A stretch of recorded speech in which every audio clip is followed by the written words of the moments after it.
अस्सलाम वालेकुम, नमस्कार, सत श्री अकाल। खैर मकदम है आपका। और मैं माज़रत चाहूँगी कि मैंने आपको बिना इन्फॉर्म किए आज ये आपके सामने आ गई, और उसकी ख़ास वजह है कुर्बानी से रिलेटेड कुछ चंद बातें जो शायद मेरे पहले वीडियो में मैं करना चाहती थी, लेकिन वक्त की वजह से नहीं कर पाई और वीडियो लंबी होने की वजह से नहीं कर पाई।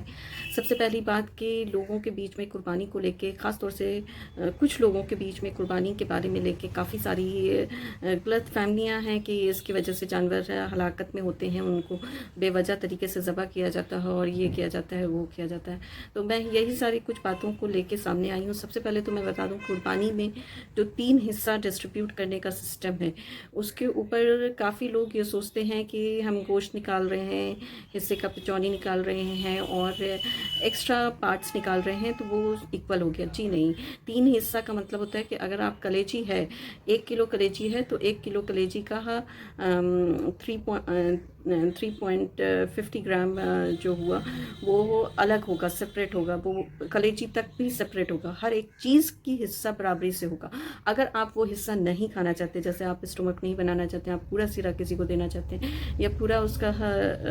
कोई पार्ट देना चाहते हैं, तो वो अलग बात है। लेकिन जब डिस्ट्रीब्यूशन होती है तो उसमें आपको ख़ास ध्यान रखना होता है। ख़ास तौर से ये देखने को मिला है कि कलेजी और जो ये सब चीज़ें होती हैं जो फर्स्ट स्टेप में निकाली जाती हैं, उसकी डिस्ट्रीब्यूशन नहीं हो पाती, गरीबों में तकसीम नहीं किया जाता है और घर में ज़्यादातर वो बन जाता है। तो मेरा कहना है कि अगर आपने 3 खस्सी अपने घर में ज़बह कर रहे हैं बराबरी से एक ही काम के लिए है, तो बेहतर है कि एक खस्सी आप सीधे ले जाके वहाँ पे ज़बह कर के पहुँचा दें या वहीं ज़बह करवा दें जहाँ पे करीब के मोहल्ले हैं, ताकि वो इत्मीनान से डिस्ट्रीब्यूशन हो जाए और आपकी अज्र सही तरीके से हो सके। अगर आप सिर्फ एक खस्सी कर रहे हैं तो ये ध्यान रखें कि चाहे वो कलेजी हो, चाहे रोगन हो, चाहे चर्बी हो, चाहे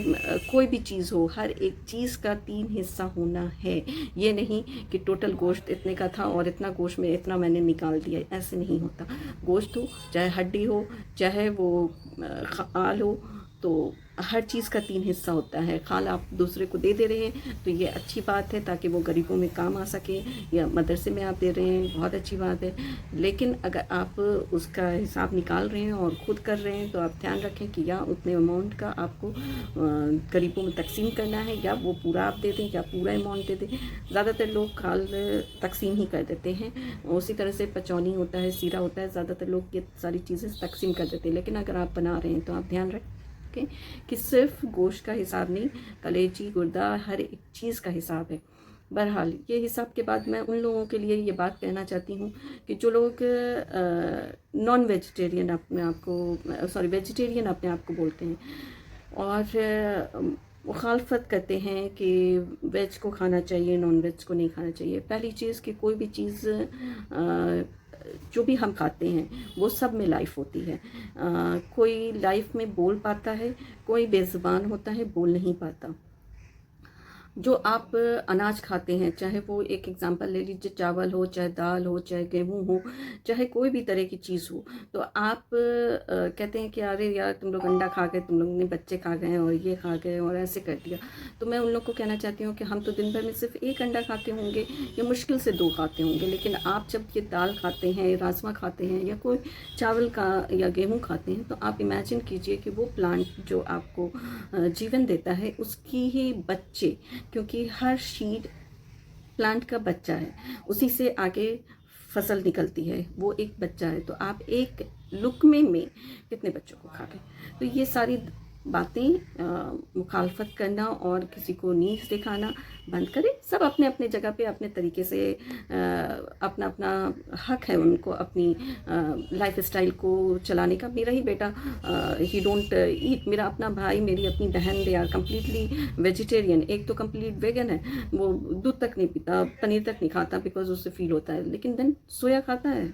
तो soya is also a plant, soya is also a life, soya is also seed, वो भी बच्चा है अपने प्लांट का। तो ये मुखालफत करना बंद कर दें। सबकी अपनी अपनी राय होती है, उसके बारे में किसी को नीच दिखाने के लिए उसकी राय को की हक तलबी ना करें, उसके राय को, उसके सोच को ये ना करें।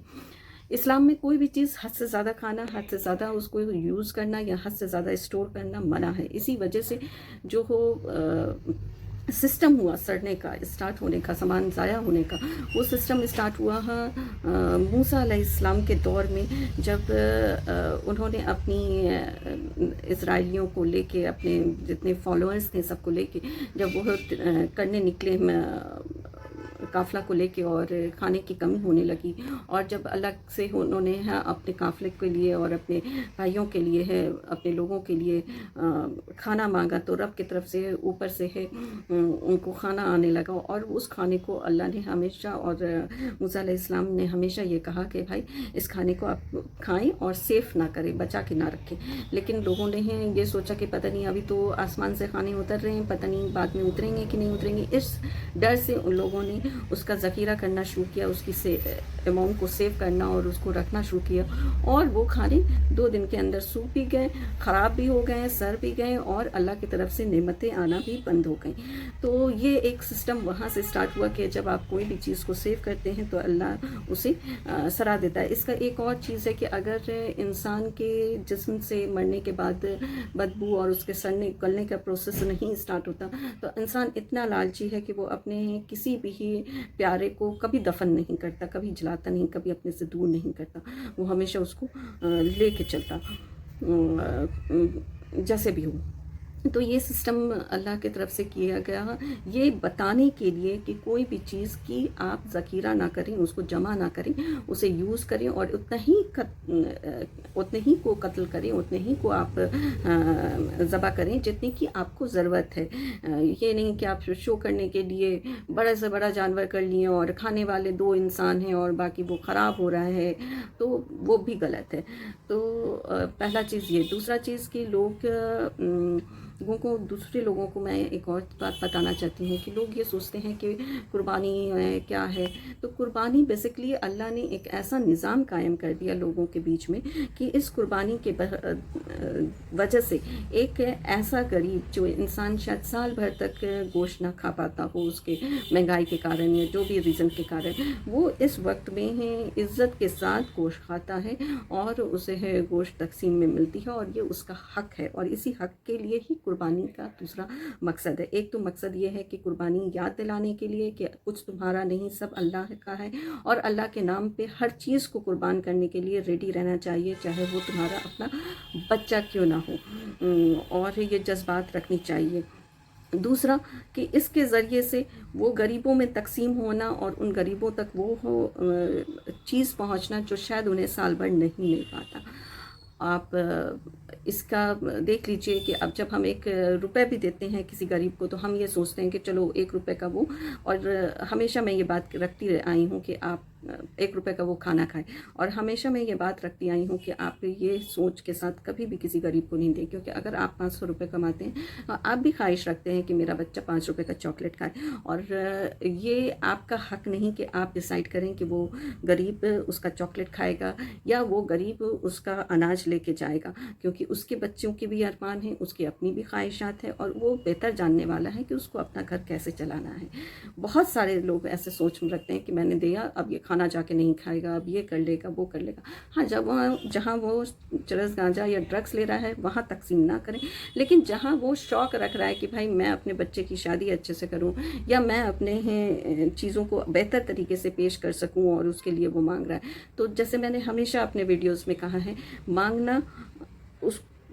हमें देना है, हमारे पे ये वाजिब है देना, लेकिन जो मांग रहा है वो गलत कर रहा है, वो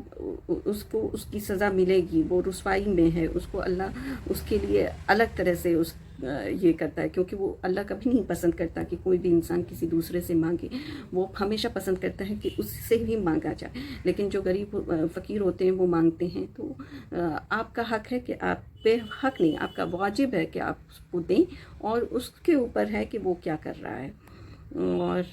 बस इतनी ही सी चंद बातें रखनी थी। इसके अलावा मैं एक और चीज़ रखना चाहती हूँ जो कि सबको मालूम है, लेकिन शायद ये जहन को दोहराने की ज़रूरत है कि लोग जब बात करते हैं ईमान की और مسلمانوں کی اور مسلمانوں میں طبقوں کی اور بہت ساری چیز کی آج کل ہونے لگی ہے کہ وہ کمزور ہے، وہ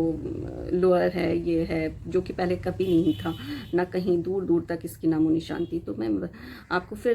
یاد دلا دوں کہ ایک یہی قربانی کے ذریعے آپ یہ بھی یاد رکھ سکتے ہیں کہ حاضرہ رضی اللہ ان کی خدمت گار تھیں، ان کی ہی بیوی کے لائق یا کوئی خاندانی ہی شہزادی نہیں تھیں یا کوئی بہت بڑی عہدے دار نہیں تھیں، لیکن اللہ نے ان کو جو مقام دیا وہ سارہ رضی اللہ عنہ کو بھی نہیں ملا، کیونکہ حاضرہ رضی اللہ کے خاندان سے، ان کی ہیں بچے کے خاندان سے ہی حضور صلی اللہ علیہ وسلم کی پیدائش ہوئی ہے۔ اور سارہ رضی اللہ عنہ جو کہ ہیں اسحاق علیہ السلام کی ہیں امی جان تھیں، ان کے خاندان سے موسیٰ علیہ السلام، داؤد علیہ السلام، سلمان رضی اللہ عنہ اور سلمان رضی اللہ عنہ اور عیسیٰ علیہ السلام جیسے لوگوں کا، پیغمبروں کا خاندان آیا۔ تو بس اتنی سی بات کہنا چاہتی ہوں کہ دیکھیے یہ مقام دکھا کے اللہ نے کتنا بڑا